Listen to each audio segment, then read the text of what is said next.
गुरु प्यारी साध संगत जी, आप सभी को प्यार भरी राधा स्वामी जी। गुरु प्यारी साध संगत जी, हमारे प्यारे प्यारे बाबा जी कहते हैं, बेटी और बेटे में कोई फ़र्क नहीं है। आज के ज़माने में बेटियां बेटों से कम नहीं हैं। बेटियां बेटों से ज़्यादा पढ़ी लिखी हैं और अपने माँ बाप की सेवा भी करती हैं। बेटियां भी पढ़ लिख कर बड़ी बड़ी पोस्ट पर लगी हुई हैं। वे डॉक्टर हैं, इंजीनियर हैं, वकील हैं, जज भी बन रही हैं और ट्रक, कार, बस और ट्रेन, प्लेन सब चला रही हैं। ऐसी ही एक साखी हम आपको आज बेटी के भाग्य के बारे में सुना रहे हैं। कृपया इसे अंत तक अवश्य सुने जी। राजकुमार एक सत्संगी है जिसे लोग राजू सेठ के नाम से ज़्यादा जानते हैं। राजू सेठ बहुत पैसे वाला है। उसकी कई सारी दुकानें और कोठियाँ थीं। वह प्रॉपर्टी डीलर का काम भी करता है। उसने अपने बेटे मोहित को टीवी, फ्रिज, वॉशिंग मशीन का एक बड़ा शोरूम खोल कर दिया हुआ है। एक दिन राजू सेठ अपनी माँ से बोला, माँ, हमारी कॉलोनी में वह जो रामलाल जी हैं ना, जो हमारी गली के नुक्कड़ पर जिनका ऊंचा 3 मंजिला मकान है, उन्होंने मुझे अपने घर पर बुलाया है। माँ ने पूछा, क्यों बेटा, उन्होंने तुझे क्यों बुलाया है? राजू बोला, माँ, वे अपनी बेटी मधु की शादी के लिए अपना मकान बेचना चाहते हैं। अब मेरा काम तो प्रॉपर्टी डीलिंग का है। अगर आप कहो तो मैं उनका मकान देख आऊं। राजू ने अपनी बुजुर्ग माँ से पूछा। माँ बोली, मगर बेटा, वह अगर अपनी बेटी की शादी करने के लिए मकान बेच देंगे तो वह रहेंगे कहाँ पर? उनके रहने का क्या होगा राजू बेटा? यह कहते हुए माँ जी का गला भर गया। बेटा, मालिक ने ना जाने यह कैसी रीत बनाई है कि माँ बाप को अपनी बेटियों के घर बसाने के लिए अपने ही घरों को बेचना पड़ता है, क्योंकि बेटियों के ससुराल वालों को दहेज चाहिए। अगले ही दिन सुबह राजू रामलाल जी के घर पहुंच गया। सामने बाबा जी की फ़ोटो देखकर उसने उन्हें राधा स्वामी किया। रामलाल जी ने उसे अपना मकान दिखाया। उनका मकान देखकर राजू सेठ बोला, रामलाल जी, कहिए आपकी क्या डिमांड है? रामलाल जी बोले, डिमांड क्या भाई साहब, हमें हमारे मकान की अच्छी कीमत मिल जाए, बस यही चाहते हैं। मेरे 2 बच्चे हैं, एक बेटी और एक बेटा है। बेटे की शादी किसी अच्छे घर में हो जाए, बस मुझे और क्या चाहिए। राजू बोला, रामलाल जी, आप मेरा मतलब नहीं समझे। यह मकान बेचने के बाद आप भाभी जी और बेटे सहित कहाँ पर रहेंगे? रामलाल जी बोले, रह लेंगे यहीं कहीं पर किराए के मकान में। आपको तो पता ही है कि अच्छे लड़के मिलते ही कहाँ पर है।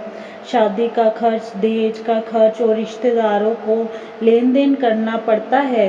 उन सब पर बहुत पैसा खर्च होता है। मेरे पास मकान बनाने और बच्चों को पढ़ाने के बाद अब ज़्यादा पैसे नहीं हैं कि मैं इनकी शादियां अच्छे से कर सकूं। अभी रामलाल जी और राजू उनके मकान के सौदेबाजी की बात कर ही रहे थे कि उस समय रामलाल जी की बेटी मधु चाय लेकर आ गई। उसने सिर झुकाकर राजू सेठ को नमस्ते की और बोली, अंकल जी चाय। चाय लेकर राजू ने मधु को सिर से पैर तक एक बार देखा।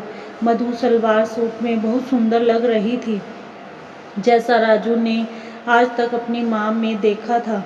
वैसे ही मुस्कुराते हुए सिर झुकाकर घर आए मेहमानों का आदर करना, यह सब करवाने वाले तो सब बाबा जी ही थे।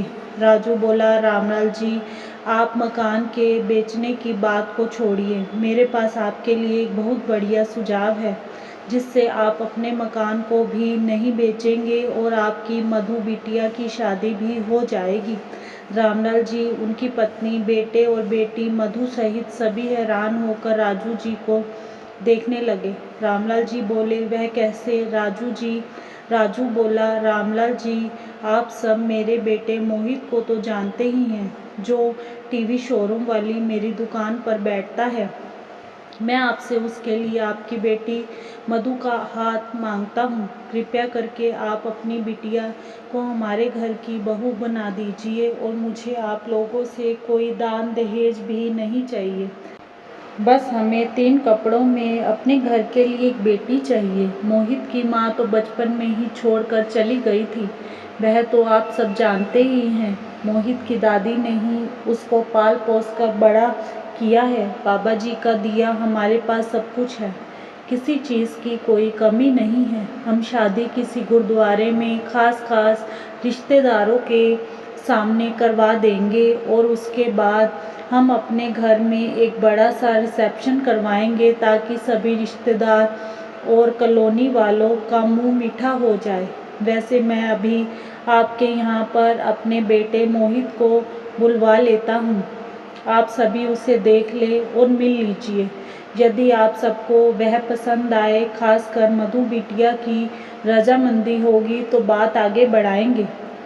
रामलाल जी कभी अपने मकान को तो कभी बाबा जी की फोटो को देख रहे थे और अपनी मधु बिटिया के भाग्य को देखने की कोशिश कर रहे थे कि हम क्या सोच रहे थे और बाबा जी ने क्या सोचा हुआ है। राजू जी ने अपने बेटे मोहित को फ़ोन किया। राजू जी के कहने पर मोहित मधु के परिवार से मिलने के लिए उसी समय आ गया। सभी परिवार वालों को मोहित बहुत पसंद आया। राजू जल्दी से जाकर अपनी माँ को भी मधु के घर ले आया। दोनों सत्संगी परिवारों की रजामंदी से खुशी खुशी मोहित और मधु दोनों का उसी समय रोका कर दिया और 1 महीने बाद विवाह भी हो गया। मधु बिटिया राजू सेठ के घर की बहू बनकर आ गई। सभी बाबा जी का शुक्र करने लगे। इंसान को कितनी चिंता होती है अपने बच्चों की, पर हमारे बाबा जी को उससे भी ज़्यादा हमारी चिंता होती है। इंसान क्या क्या सोचता है, लेकिन करने करवाने वाले तो सब बाबा जी ही हैं।